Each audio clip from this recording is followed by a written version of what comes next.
अस्सलामुअलैकुम मुझे प्यारी प्यारी भेनरियूं, छा हाल आहे। उम्मीद कयां थी सभु ठीक ठाक हूंदव, खैर खैरियत सां हूंदव।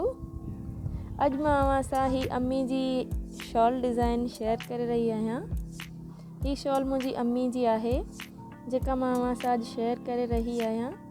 एप्लिक वर्क जी डिज़ाइनिंग थियल आहे हिन ते। तमामु ख़ूबसूरत ऐं हेवी वर्क कयो आहे असां हिन ते। ही शॉल 2 साल पुराणी आहे, पर अॼु बि ईअं लॻंदी आहे त हीअ पुराणी न आहे, हीअ न्यू ई आहे। ही मुंहिंजे अम्मी घर में यूज़ कंदी आहे। तव्हां ॾिसी रहिया आहियो त हिन ते असां इस्त्री सां नग लॻाया हुया जेके, त उहे बि लही विया आहिनि। कुझु आहिनि, कुझु लही विया आहिनि।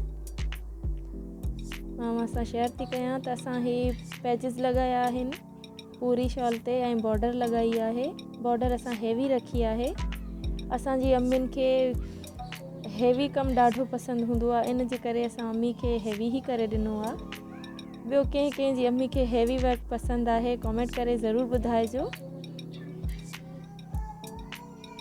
ही ॾिसी रहिया आहियो, मां तव्हांखे क़रीब सां ॾेखारे रही आहियां त असां हिन में डॉट्स बि लॻायूं आहिनि।